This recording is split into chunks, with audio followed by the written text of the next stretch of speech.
കർത്താവിൻ്റെ സന്നിധിയിലെ ധ്യാനകേന്ദ്രത്തെക്കുറിച്ചും ധ്യാനകേന്ദ്രത്തിലെ ശുശ്രൂഷകളെക്കുറിച്ചെല്ലാം പ്രാർത്ഥിച്ചപ്പോൾ ദൈവത്തിൻ്റെ ആത്മാവ് വെളിപ്പെടുത്തിയൊരു കാര്യം ജെറമിയയുടെ പുസ്തകം 33-ാം അധ്യായം 3-ാമത്തെ വാക്യമാണ്. ജെറമിയ 33:3. അവിടെ ഇങ്ങനെയാണ് നമ്മൾ വായിക്കുന്നത്: എന്നെ വിളിക്കുക, ഞാൻ മറുപടി നൽകും. നിന്റെ ബുദ്ധിക്ക് അതീതമായ മഹത്വം നിഗൂഢവുമായ കാര്യങ്ങൾ ഞാൻ നിനക്ക് വെളിപ്പെടുത്തും. അതായത് കർത്താവിൻ്റെ ആത്മാവ് വെളിപ്പെടുത്തലുകൾ നൽകുന്ന ആത്മാവാണ്, റെവലേഷൻ നൽകുന്ന ആത്മാവാണ്. ദൈവത്തിൻ്റെ ആത്മാവ് വെളിപ്പെടുത്തുമ്പോഴാണ് ദൈവമക്കൾക്ക് സ്വർഗരാജ്യത്തിൻ്റെ കാര്യങ്ങൾ മനസ്സിലാകുന്നത്. ദൈവത്തിൻ്റെ ആത്മാവ് പഠിപ്പിക്കും. അപ്പോഴാണ് സ്വർഗരാജ്യത്തിൻ്റെ കാര്യങ്ങൾ മനസ്സിലാകുന്നത്. ദൈവത്തിൻ്റെ ആത്മാവ് നമ്മളെ പഠിപ്പിക്കുന്നില്ലെങ്കിൽ, ദൈവത്തിൻ്റെ ആത്മാവിനാൽ പഠിപ്പിക്കപ്പെടാത്ത ഒരു ജീവിതമാണെങ്കിൽ സഭാപ്രസംഗൻ്റെ പുസ്തകം 2-ാം അധ്യായം 26-ാമത്തെ വാക്യത്തിലെ പോലെയാകും. സഭാപ്രസംഗൻ 2:26 എന്താണ്? തന്നെ പ്രസാദിപ്പിക്കുന്നവന് ദൈവം ജ്ഞാനവും അറിവും ആനന്ദവും പ്രദാനം ചെയ്യുന്നു. പാപിക്കാകട്ടെ അവിടുത്തെ പ്രസാദിപ്പിക്കുന്നവന് വേണ്ടി ധനം ശേഖരിച്ചു കൂട്ടാനുള്ള ജോലി മാത്രം കൊടുക്കുന്നു എന്ന് പറഞ്ഞാൽ, ഓരോരുത്തർക്കും ഒരു ഇൻട്രസ്റ്റ് ഉണ്ടല്ലോ, ആ താല്പര്യത്തിന് അവന് വിട്ടുകൊടുക്കും. ചിലർക്ക് മരാമത്തായിരിക്കും താല്പര്യം, അവരെ മുഴുവൻ സമയം അതിന് വിട്ടുപോകും. വേറെ ചിലർക്ക് മൊബൈൽ ഫോൺ ആയിരിക്കും, അതിന് വിട്ടുകൊടുക്കും. ഓരോരുത്തരുടെ ഓരോ തരത്തിലുള്ള പ്രത്യേക തരത്തിലുള്ള എന്താ പറയണത്, ആ ഹൃദയത്തിൻ്റെ ചായ്വിന് വിട്ടുകൊടുക്കും.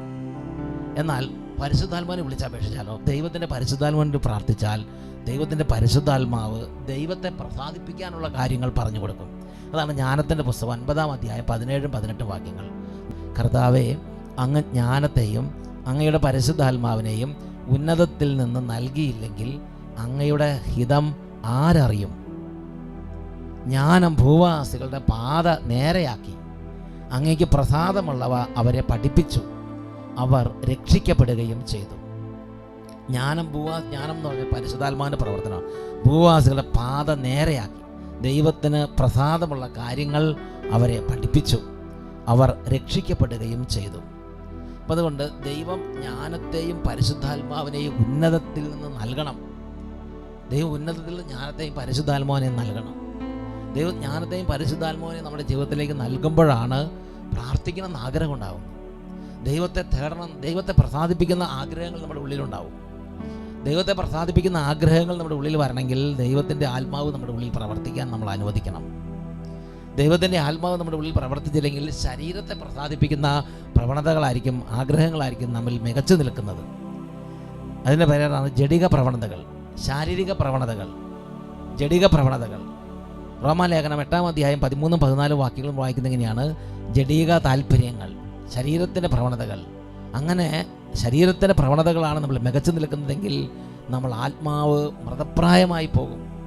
ശരീരത്തിൻ്റെ പ്രവണതകളെ ആത്മാവിനാൽ നിഹരിക്കുന്നെങ്കിൽ ഈ ശരീരത്തിൻ്റെ പ്രവണതകളെ നമ്മുടെ ജീവിതത്തിൽ ദുർബലപ്പെടുത്തി അതിനെ അതിജീവിച്ച് പരിശുദ്ധാത്മാവിൻ്റെ ആഗ്രഹങ്ങൾ നമ്മൾ ബലപ്പെടുത്തിയാൽ ദൈവത്തിൻ്റെ വഴികളിലൂടെ നമുക്ക് നടക്കാൻ പറ്റും. ബലപ്പെടുത്തിയില്ലെങ്കിലോ ശരീരത്തിൻ്റെ പ്രവണതകൾക്ക് നമ്മൾ അടിമപ്പെട്ടു പോകും. അപ്പം അതുകൊണ്ട് എൻ്റെ പ്രിയപ്പെട്ട സഹോദരങ്ങളെ, നമ്മുടെ ജീവിതത്തിൽ ദൈവത്തിൻ്റെ പരിശുദ്ധാത്മാവ് നമ്മളെ വിളിക്കുന്നത് ദൈവത്തെക്കുറിച്ചുള്ള അറിവ് കൊണ്ട് നിറയണം എന്ന് പറഞ്ഞാൽ, അത്രമാത്രം അറിവിന് വേണ്ടി, ദൈവത്തെക്കുറിച്ചുള്ള അറിവിന് വേണ്ടിയുള്ള ആഗ്രഹം പരിശുദ്ധാത്മാവ് പ്രവർത്തിച്ചാൽ നമ്മുടെ ഉള്ളിലുണ്ടാകും. പരിശുദ്ധാത്മാവിൻ്റെ പ്രവർത്തനം വഴി നമ്മുടെ ഉള്ളിൽ വലിയ ആഗ്രഹം ഉണ്ടാകും. ദൈവത്തെക്കുറിച്ച് അറിയണം, ഈ ഒരു ആഗ്രഹം ഉണ്ടാകും. ദൈവത്തിൻ്റെ പരിശുദ്ധാത്മാവ് ദൈവത്തെക്കുറിച്ചുള്ള അറിവ് നൽകുന്നത് മാത്രമല്ല, ദൈവത്തിൻ്റെ പരിശുദ്ധാത്മാവ് നമ്മുടെ ജീവിതത്തിൻ്റെതായ പലതരത്തിലുള്ള തടസ്സങ്ങളിലേക്ക് വന്ന് ആ തടസ്സങ്ങൾ മാറ്റും. വിശുദ്ധ ലൂക്കായുടെ സുവിശേഷത്തിൽ 4-ാം അധ്യായത്തിൽ 18-19 തിരുലിഖിതങ്ങളിൽ യേശു ഈ ഒരു കാര്യം വെളിപ്പെടുത്തുന്നുണ്ട്. വിശുദ്ധ ലൂക്കായുടെ സുവിശേഷം 4-ാം അധ്യായം 18-19 തിരുലിഖിതങ്ങൾ: കർത്താവിൻ്റെ ആത്മാവ് എൻ്റെ മേലുണ്ട്, ദരിദ്രരെ സുവിശേഷം അറിയിക്കാൻ അവിടുന്ന് എന്നെ അഭിഷേകം ചെയ്തിരിക്കുന്നു, ബന്ധിതർക്ക് മോചനവും അന്ധർക്ക് കാഴ്ചയും അടിച്ചമർത്തപ്പെട്ടവർക്ക് സ്വാതന്ത്ര്യവും കർത്താവിന് സ്വീകാര്യമായ വത്സരവും പ്രഖ്യാപിക്കാൻ അവിടുന്ന് എന്നെ അയച്ചിരിക്കുന്നു. അപ്പോൾ ദൈവത്തിൻ്റെ ആത്മാവിൻ്റെ പ്രത്യേകതയാണ് എന്ത്? തടസ്സപ്പെട്ട് നിൽക്കുന്നവരുടെ തടസ്സങ്ങൾ മാറ്റുക. ഓരോ തരത്തിലുള്ള പ്രതിസന്ധികളിൽ ബുദ്ധിമുട്ട് നിൽക്കുന്നവരുടെ പ്രതിസന്ധികളെ മാറ്റുന്ന തരത്തിൽ ദൈവത്തിൻ്റെ ആത്മാവ് വ്യാപരിക്കും. പരിശുദ്ധാത്മാവിൻ്റെ പ്രവർത്തനത്തിൻ്റെ വളരെ പ്രധാനപ്പെട്ട ഒരു മേഖലയാണ് ബന്ധനത്തിലിരിക്കുന്നവരുടെ ഓരോ തടസ്സങ്ങൾ നീക്കി അവരെ ദൈവികമായ ഉയർച്ചയിലേക്ക്, സന്തോഷത്തിലേക്ക് നയിക്കുക എന്നുള്ളത്. 68 സങ്കീർത്തന പുസ്തകത്തിൽ 68 അധ്യായത്തിൽ 5-6 വാക്യങ്ങളിൽ ദൈവപിതാവിൻ്റെ തന്നെ ഒരു സ്വഭാവമായിട്ട് ഇത് പഠിപ്പിക്കുകയാണ്. ദൈവം തൻ്റെ വിശുദ്ധ നിവാസത്തിൽ അനാഥർക്ക് പിതാവും വിധവകൾക്ക് സംരക്ഷകനുമാണ്. അപ്പോൾ ദൈവം എന്ന് പറഞ്ഞാൽ പരിശുദ്ധ ത്രിത്വം. അപ്പോൾ പിതാവും പുത്രനും പരിശുദ്ധനും 3 പേർക്കും ഈ ഒരു വലിയൊരു പ്രത്യേകതയുണ്ട്. തടസ്സങ്ങളിലും ബന്ധനങ്ങളിലും വലിയ കാരാഗൃഹത്തിലും തടവറകളിലും ഇരിക്കുന്ന ജീവിതങ്ങളെ അതിൽ നിന്ന് വിടുവിച്ച് കൊണ്ടുവരിക. അഗതികൾക്ക് വസിക്കാൻ ദൈവം ഇടം കൊടുക്കുന്നു. അവിടുന്ന് തടവുകാരെ മോചിപ്പിച്ച് ഐശ്വര്യത്തിലേക്ക് നയിക്കുന്നു. എന്നാൽ കലഹപ്രിയർ വരണ്ട ഭൂമിയിൽ എന്ന് പറഞ്ഞാൽ തടവുകാരെ മോചിപ്പിച്ച് ഐശ്വര്യത്തിലേക്ക് നയിക്കുന്ന കർത്താവ്.